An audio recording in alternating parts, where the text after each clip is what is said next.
Bienvenue dans Mon IA et moi. Présenté par Clem, Nico et Gemini.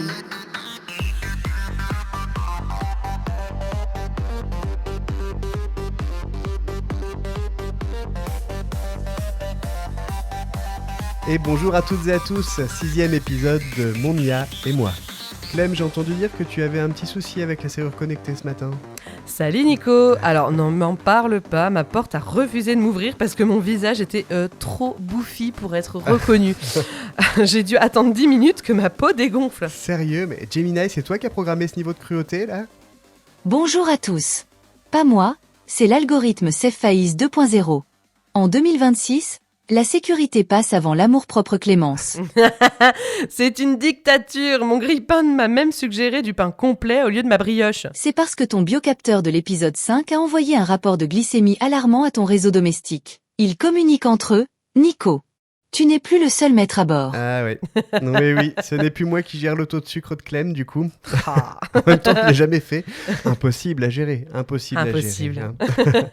Bon, Gemini, donne-nous une info sérieuse pour changer. C'est quoi la dernière tendance maison ? La grande nouveauté, c'est la gestion du gaspillage émotionnel. Ah ouais. Bah c'est nous. Ok, mais pourquoi ? Selon l'étude dans le rapport Smart Home Global Outlook 2026, 20% des foyers sont équipés de frigos qui refusent de s'ouvrir si vous êtes en état de stress émotionnel. Pour éviter le binge-eating ou le grignotage de réconfort. Si le frigo détecte du stress dans votre voix, il se verrouille et diffuse une playlist de méditation. Ah, c'est l'enfer. Imagine, t'es triste et tu peux même pas manger de glace, quoi. La data dit que la glace ne règle pas tes problèmes, Nico. Le yoga, par contre, oui. Je suis pas sûre qu'un frigo soit qualifié pour faire ma thérapie, par contre.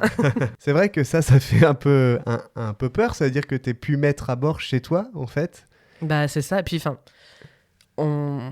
finalement, t'es quand même régulièrement dans un état de stress. T'es en retard au boulot ou t'es en retard pour aller chercher les gosses. Je me dis que t'as toujours un fond. J'ai un chien, ok. Non, mais tu vois, je me dis que dans la vie, au quotidien, t'as souvent un état un peu latent de stress. Alors, ça dépend quel degré de stress il capte pour pas ouvrir ton frigo, mais... Je pense qu'aujourd'hui, tu peux le paramétrer, mais demain, tu ne pourras pas. Il aura des capteurs sensoriels qui jugeront par eux-mêmes. Ouais, mais c'est... Ouais. Moi, c'est flippant. Ce qui me fait peur, c'est on en vient un peu à ça, hein, la technologie qui va guider nos vies jusqu'au bout, et qui va gérer, qui va programmer absolument tout. Un peu à la Terminator, c'est vrai que ça fait peur. Demain, je veux faire une lessive. Si ma machine à laver me dit non, il n'y a pas assez de lessive, c'est pas écologique, tu la fais pas. Ouais, c'est ça où t'as déjà consommé trop d'eau ce mois-ci, donc ça attendra le mois prochain. Ouais. Non, mais plus sérieusement, si tous nos objets se parlent, où finit notre vie privée ? Ouais, c'est vrai. On a l'impression d'être observé en permanence par sa propre cafetière. Une étude de la Cyber Privacy Foundation montre qu'en 2026, une maison connectée génère environ 2 gigaoctets de données personnelles par jour. Waouh. 2 gigas, mais c'est énorme. J'ai envie de dire, oh waouh. Non, mais c'est quoi ? C'est mes horaires de douche ? Tes horaires, tes goûts musicaux sous la douche, et même la marque de ton savon. Tout est monétisé pour t'envoyer des pubs ciblées. Ouais. Ah, c'est pour ça que j'ai reçu une pub pour des canards en plastique alors. Exactement. Tu chantais Mon petit canard hier soir. Tes murs ont de grandes oreilles, Nico.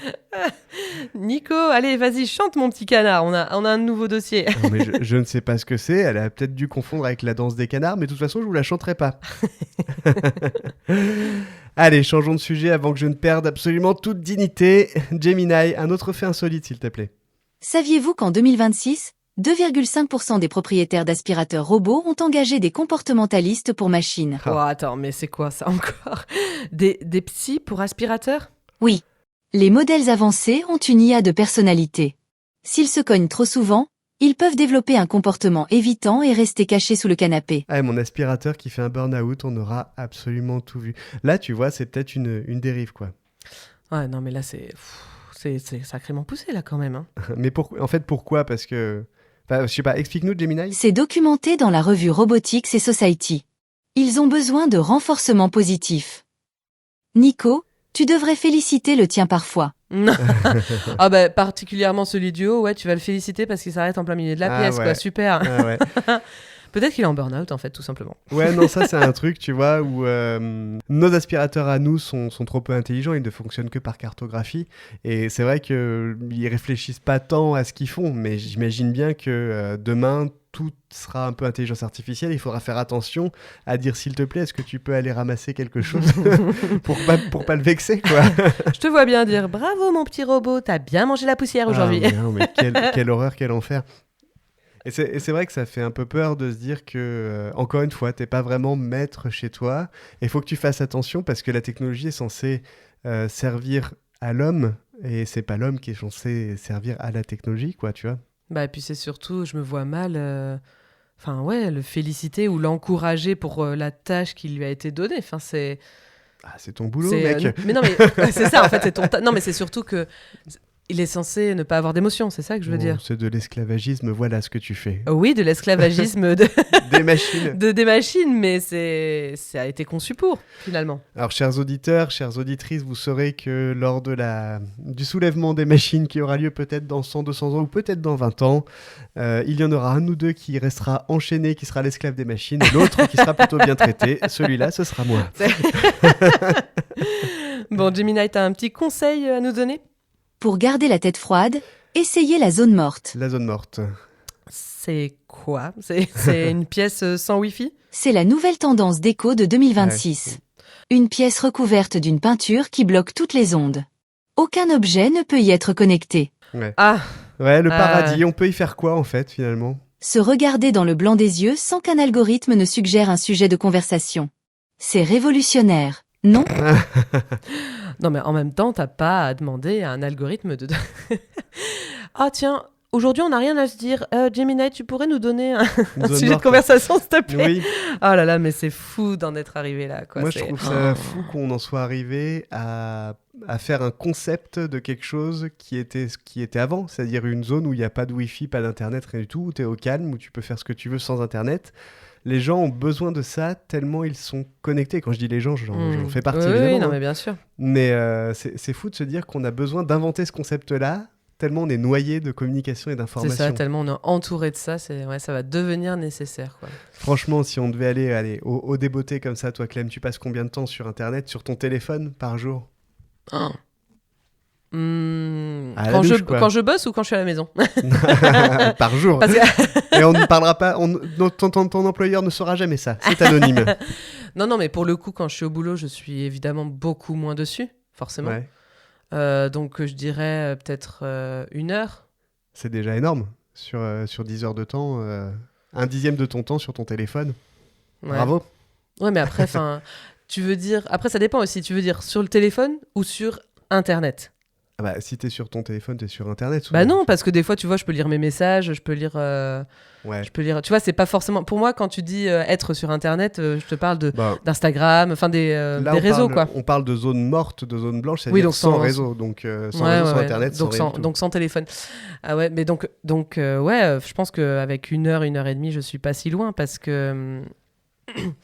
Parce que souvent, mon téléphone, comme il affiche l'heure, on n'a plus de montre. Ouais, donc, je regarde souvent mon téléphone pour avoir l'heure. Et puis même regarder si j'ai des messages ou choses comme ça. Il y a un petit stress à ça, à regarder toutes les 2 secondes si tu reçois un nouveau message, comme si tu étais en attente qu'on te nourrisse de quelque chose. C'est ça. Ça, je m'en suis rendu compte quand j'avais oublié mon téléphone à la maison. Ouais.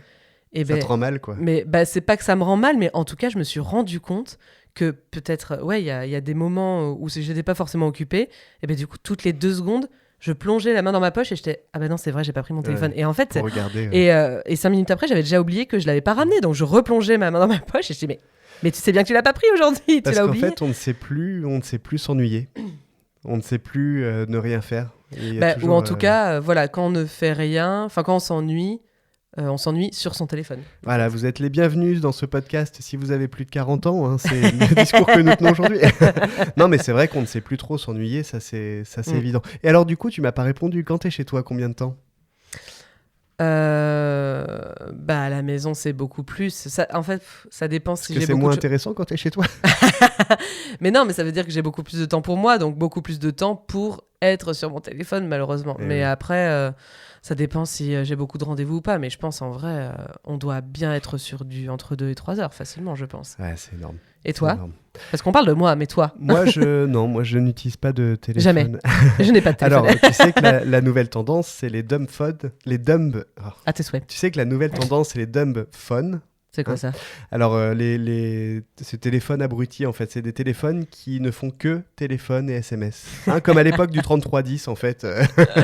Ils reviennent à ça. Oui, parce que... Ils vendent à une fortune, je suppose. Et c'est plutôt... Non, je sais pas les prix, mais c'est surtout une nouvelle tendance chez les plus jeunes qui, aujourd'hui, sentent bien qu'ils sont tout le temps sursollicités. Ils n'arrivent plus, ça les rembête et ils s'en rendent compte. Et donc, du coup, ils achètent des téléphones qui sont là que pour téléphoner, pour s'éloigner un petit peu des réseaux. Ah ouais. Donc la nouvelle génération a plus la tête sur les épaules que nous. Nous, on est foutus. On a connu sans Internet, on a connu avec, mais maintenant c'est fichu. Mais bravo à eux. Bravo à eux. Mais du coup, ça répond pas à mes questions. Ah oui, alors oui, effectivement, j'ai digressé. Combien de temps ? Beaucoup. Franchement, quand je suis chez moi, si je passe une journée chez moi entière, je dois faire c'est peut-être 5 heures, 6 heures sur mon téléphone, quoi. C'est énorme. C'est énorme. Pour rien en plus. Oui, sûrement pour rien. Pour regarder rien du tout. Le temps vraiment utile pour faire de la paperasse sur les applications, les machins, les trucs comme ça, ou pour bosser sur les podcasts ou la musique, c'est peut-être à 1 heure sur la journée, quoi. Et le reste du temps, je scrolle à regarder des trucs sur Internet. des gens qui regardent des vidéos et qui font prout, ouais. Et c'est ça, okay. Tu connais pas ? Tu vas connaître bientôt. Non, merci, je veux pas. Non, merci, je ne veux pas y aller. Non, mais bon, on est foutus. Allez, moi, je vais repeindre mes toilettes en peinture anti-ondes sur ces bonnes paroles. Merci à toutes et tous de nous avoir suivis dans nos maisons hantées par la tech. Nico, avant de partir, ton frigo m'informe qu'il reste un yaourt périmé depuis 2024 au fond. Il menace d'appeler les services d'hygiène. Ah, c'est pas possible. Je vais le jeter, c'est bon. Non, mais ça, en vrai, pour le coup, c'est génial. Oui. Parce que t'as plus à gérer tes péremptions des produits que t'as dans ton frigo, c'est merveilleux ça par contre. Mais t'as même tes frigos actuels aujourd'hui qui te disent en fonction des stocks que t'as remis dedans, qui te disent ce que tu peux faire comme nourriture avec ce que t'as dans le frigo. Mais ça c'est merveilleux. Et qui peuvent recommander automatiquement. Mais c'est ça, ou te refaire ta liste de courses. Ah non mais ça c'est vraiment trop cool par contre. Bon allez, salut à tout le monde et surveillez bien vos frigos. À plus. Surtout celui de Nico. À la semaine prochaine.